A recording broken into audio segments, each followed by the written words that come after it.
Good day, Pinoy! Sir Levy is back. And let's find out where the first mass in the Philippines happened.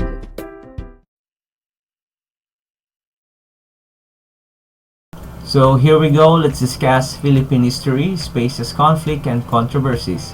My name again is Levi Richard B. Isidro, a graduate of MAED Social Studies. Was it Limasawa or Butuan? So where did the first mass happen? Come and let's find out. So here is case study number 1. Where did the first Catholic mass take place in the Philippines? So the popularity of knowing where the first happened in history has been an easy way to trivialize history. Siyempre, bagong trivia yan sa history. Kung saan nga ba naganap ang unang misa sa Philippines? But this case study will not focus on significance or lack thereof of the site of the first Catholic Mass in the Philippines, but rather use it as a historiographical exercise in the utilization of evidence and interpretation in reading historical events. So therefore, hindi natin gagamitin ang mga evidences natin ngayon na ipipresent as actually the evidence. Pero gagamitin lang natin siya to exercise historiography. Dahil alam naman natin that evidences can be interpreted differently. So, let's find out what are the different interpretations of these evidences about Limasawa and Butuan. Noon pa man ay pinaniniwalaan na ang Butuan ang lugar kung saan naganap ang unang misa. So, in fact, this has been the case for 3 centuries. At binigyan nga ito ng mataas na pagkilala in 1872 near Agusan River, which commemorates the expedition's arrival and celebration of Mass on April 8, 1521. At dito nga naitayo ang monumento na kung saan pinakikilala na dito ginanap ang unang misa sa Pilipinas. The Butuan claim has been based on a rather elementary reading of primary sources from the event.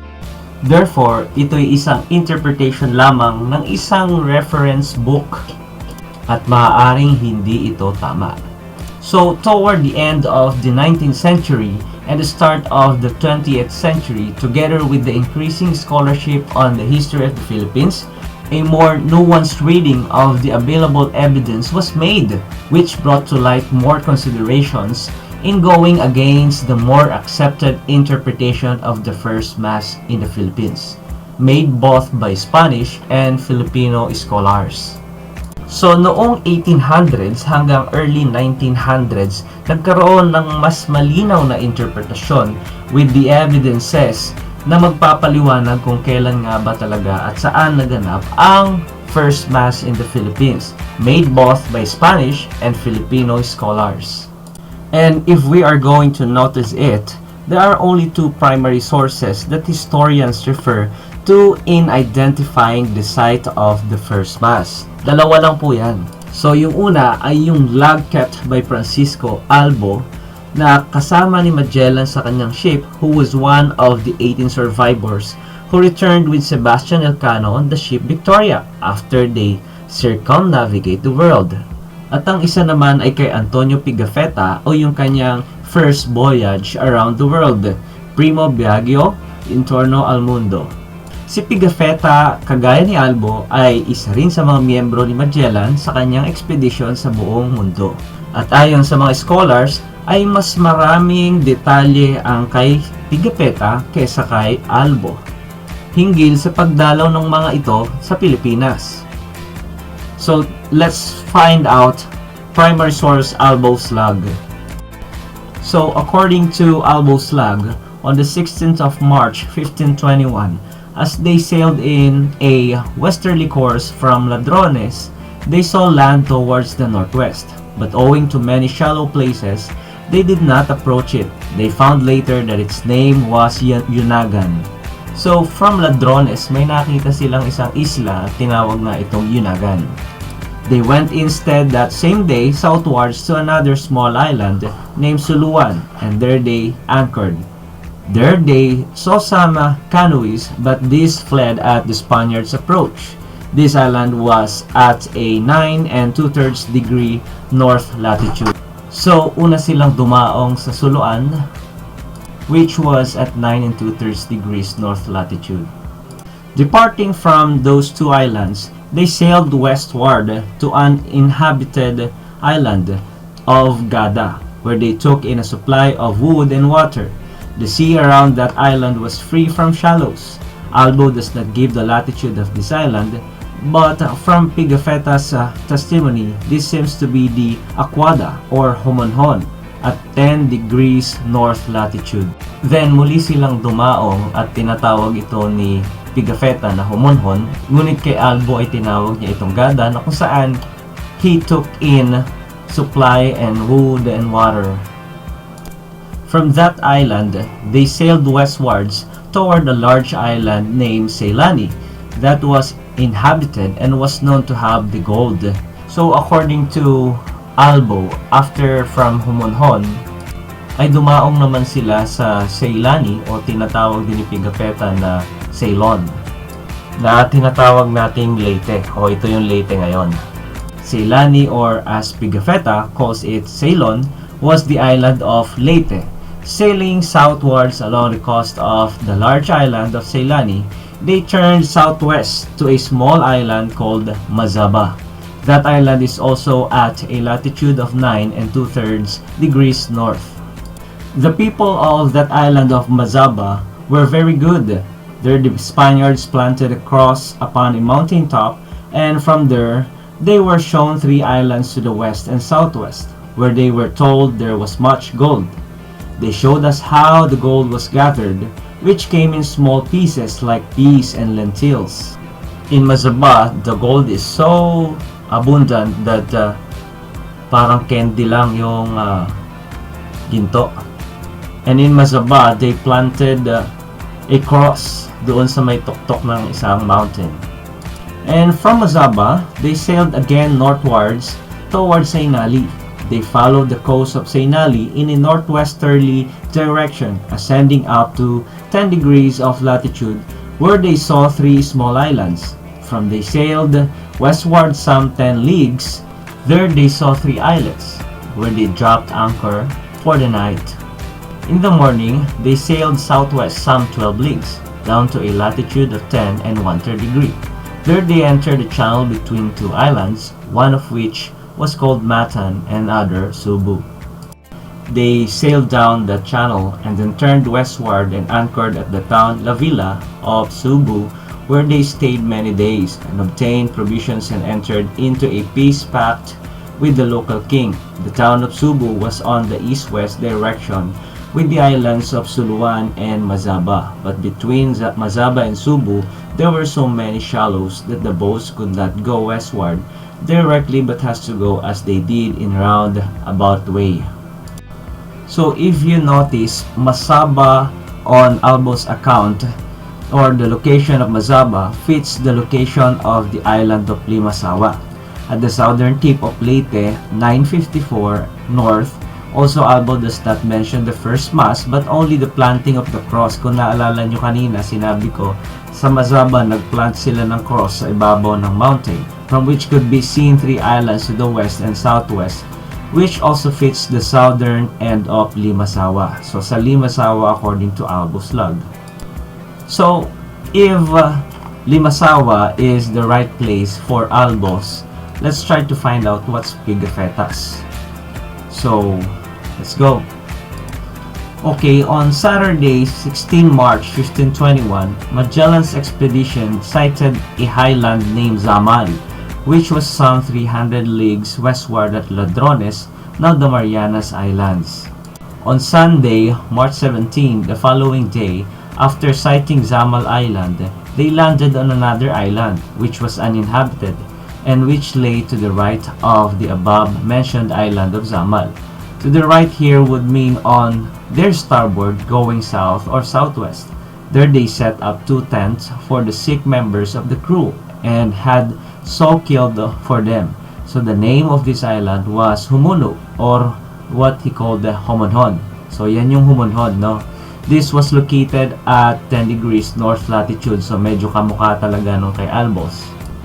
On the same day, Sunday, March 17, Magellan named the entire archipelago the islands of Saint Lazarus. So the reason being that it was Sunday in the Lenten season when the gospel signed for the Mass. So tinawag ni Magellan ng buong archipelago of the Philippines as the islands of Saint Lazarus. Monday, March 18, in the afternoon of their second day on that island, they saw a boat coming towards them with 9 men in it. An exchange of gifts was effected. Magellan asked for food supplies and the men went away, promising to bring rice and other supplies in 4 days. Yung mga nakausap ni Magellan na yan, ayan yung mga sinaunang Pilipino na binigyan ni Magellan ng kung ano-anong bagay kapalit ng food supplies. There were 2 springs of water on that island of Homonhon. Also, they saw there some indicators that there was gold in these islands. Consequently, Magellan renamed the island and called it the watering place of good omen, Aquada Ladiboani Segnali, because of the water and the gold. So, for Pigafetta, Homonhon was named as Aquada and Homonhon. So, March 22 at noon, the natives returned. This time, they were in 2 boats and they brought food supplies. May dala-dala silang food supplies in exchange of some things from Magellan. Magellan's expedition stayed 8 days at Homonhon from Sunday, March 17 to Monday of the following week, March 25. Monday, March 25 in the afternoon, the expedition weighed anchor and left the island of Homonhon. In the ecclesiastical calendar, this day, March 25, was the feast day of Incarnation, also called the Feast of the Annunciation, and therefore Our Lady's Day. On this day, as they were about to weigh anchor, an accident happened to Pigafetta. He fell into the water, but was rescued. He attributed his narrow escape from death as grace obtained through the intercession of the Blessed Virgin Mary on her feast day. So March 25 in the afternoon, they were celebrating or celebrate sila ng Our Lady's Day or the Feast of the Annunciation ni Blessed Virgin Mary. So, accidentally nahulog si Pigafetta sa dagat at buti na lang may nag-rescue sa kanya and he attributed that to the Virgin Mary. The route taken by the expedition after leaving Homonhon was toward the southwest between 4 islands, namely Senalo, Yunanghan, Ibusan, and Albarin. Very probably Senalo is misspelling in the Italian manuscript or what Pigafetta in his map calls Ceylon and Albo calls Ceylani, namely the island of Leyte, Yunanghan. So ang Yunanghan ay misspelling ng Hinunangan. Seemed to Pigafetta to be separate island, akala niya separate island ito, so hindi niya alam ito yung Hinunangan. But is actually on the mainland of Leyte, so Leyte is also Ceylon. Na napagkamalan din ni Pigafetta at ni Albo na magkaiba since it is Ceylani and Ceylon. On the other hand, Hibuson, Pigafetta's Ibuson, is an island east of Leyte's southern tip, island ng Leyte pa rin. Thus, it is easy to see what Pigafetta meant by sailing toward the west-southwest past those islands. They left Homonhon sailing westwards toward Leyte, then followed the Leyte coast southward, passing between the island of Hibuson on their port side and Yunangan Bay on their starboard, and then continued southward, then turning westward to Mazaua. So it's very clear that Albo and Pigafetta had this discrepancy with the names of the islands and the places, just like Ibuson, na si Ibuson din pala yun. Now, whereas they were all located in Leyte. Thursday, March 28, in the morning of Holy Thursday, March 28, they anchored off an island where the previous night they had seen a light or a bonfire. That island lies in latitude of 9 2/3 toward the Arctic Pole and in longitude of 162 degrees from the line of demarcation. It is 25 leagues from the aquada that is called Mazaua. They remained 7 days on Mazaua Island. Thursday, April 4, they left Mazaua, bound for Cebu. They were guided thither by the king of Mazaua, who sailed in his own boat. Their route took them past 5 islands, named Ceylon, Bohol, Canighan, Baybay, and Gatighan. At Gatighan, they sailed westward to the three islands of the Camotes, namely Poro, Pasihan, and Ponson. Here the Spanish ships stopped to allow the king of Mazaua to catch up with them, since the Spanish ships were much faster than the native Balanghay, a thing that excited the admiration of the king of Mazaua. From the Camotes Islands, they sailed southwards towards Cebu. Sunday, April 7 at Thursday, March 28 in the morning, they anchored near an island where they had seen alive the night before a small beach. Boloto came with 8 natives, to whom Magellan threw some trinkets as presents. The natives paddled away, but 2 hours later, two larger boats Balanghay came, in one of which the native king sat under an awning of mats. At Magellan's invitation, some of the natives went up the Spanish ship, but the native king remained seated in his boat. An exchange of gifts was effected. In the afternoon that day, the Spanish ships weighed anchor and came closer to shore, anchoring near the native king's village. This Thursday, March 28, was Thursday in Holy Week, or Holy Thursday. So there was reason to celebrate through Mass or Misa. Friday, March 29, next day, Holy Friday, Magellan sent his slave interpreter ashore in a small boat to ask the king if he could provide the expedition with food supplies, and to say that they had come as friends and not as enemies. In reply, the king himself came in a boat with 6 or 8 men, and this time went up Magellan's ship, and the 2 men embraced. Another exchange of gifts was made.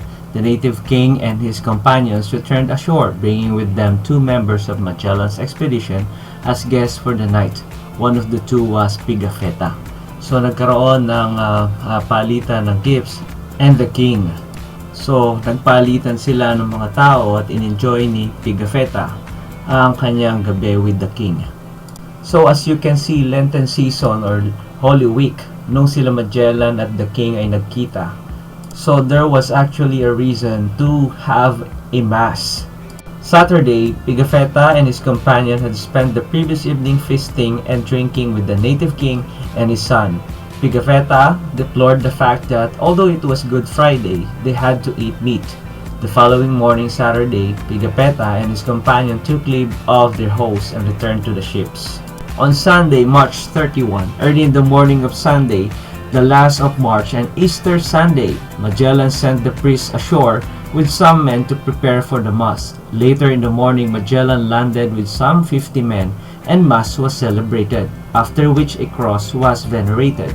Magellan and the Spaniards returned to the ship for the noon meal, but in the afternoon they returned ashore to plant the cross on the summit of the highest hill. In attendance both at the Mass and at the planting of the cross were the king of Mazaua and the king of Butuan.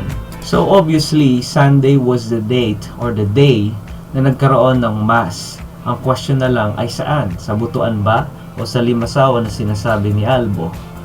Sunday, March 31, on that same afternoon, while on the summit of the highest hill, Magellan asked the 2 kings which ports he should go to in order to obtain more abundant supplies of food than were available in that island. They replied that there were 3 parts of choose that from Ceylon, Cebu, and Calagan. Of the 3, Cebu was the port with the most trade. Magellan then said that he wished to go to Cebu and to depart the following morning. He asked for someone to guide him thither. The kings replied that the pilots would be available anytime. But later that evening, the king of Mazaua changed his mind and said that he would himself conduct Magellan to Cebu, but he would first have to bring the harvest in.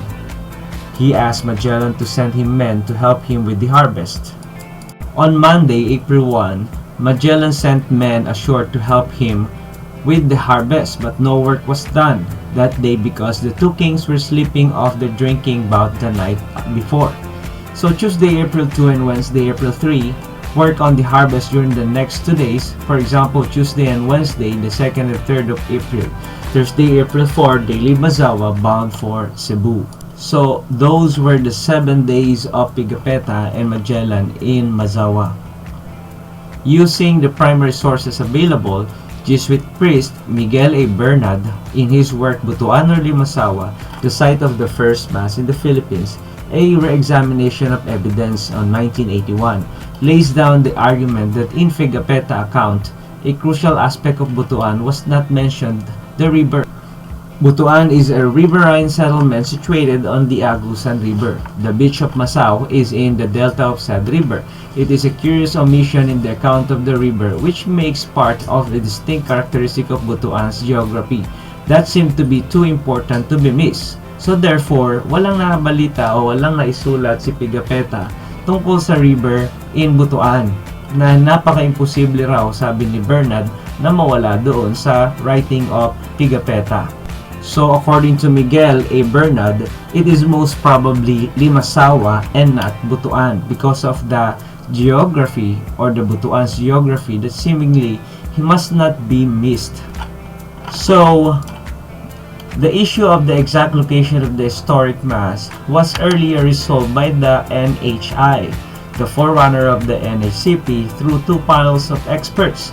The first led by the former Supreme Court Justice Emilio Gancayco in 1995 and the second by historian Benito Legarda in 2008. Both panels ruled that the site of the 1521 Easter Sunday Mass was Limasawa Island. So the panel reassessed the studies and literature on the matter.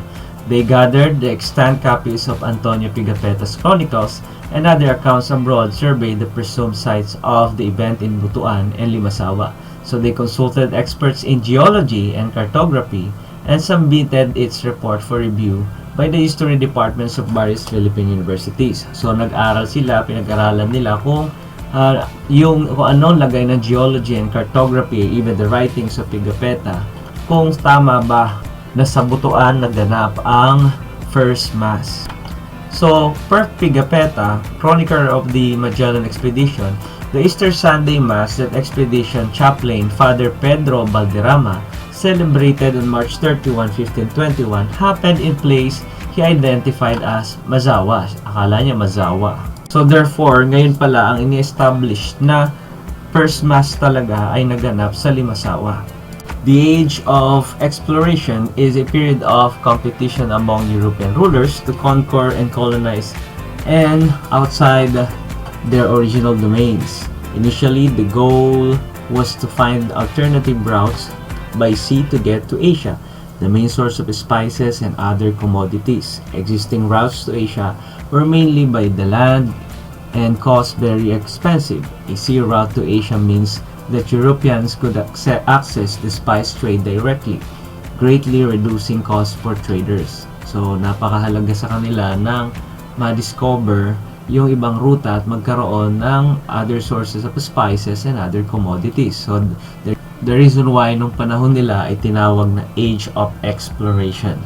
So, Spain's major foray into the exploration was through Christopher Columbus, who proposed to sail westward to find a shortcut to Asia. He was able to reach the America, siya naman nakadiscover ng America, which was then cut off the rest of the known world. Spain colonized parts of the North America, Mexico, and South America. In 16th century, they were also able to reach the Philippines and claim it for the Spanish crown. Later on, European rulers would compete with the activities of the exploring and conquering lands. It must also be pointed out that later on, after Magellan's death, the survivors of his expedition went to Mindanao and seemingly went to Butuan. In this instance, Pigafetta vividly describes a trip in a river, but none note that this account already happened after Magellan's death. So, it is already settled that Limasawa ang first mass in the Philippines, not Butuan. Sa kabila na si Pigafetta ay describe ang Butuan after the death of Magellan. So therefore, hindi na ito ang first mass. So, class, we have proven something and yet it is still relative because history is relative. Sa ngayon, tatanggapin natin na ito ay Limasawa pero pwedeng baka isa sa inyo ay makadiscover na it is not Butuan or it is not Limasawa, baka somewhere in the Philippines pa. So, that's it for today and thank you. Thank you for watching. God bless. Okay guys, that's all for today. Thank you so much for watching. See you next time.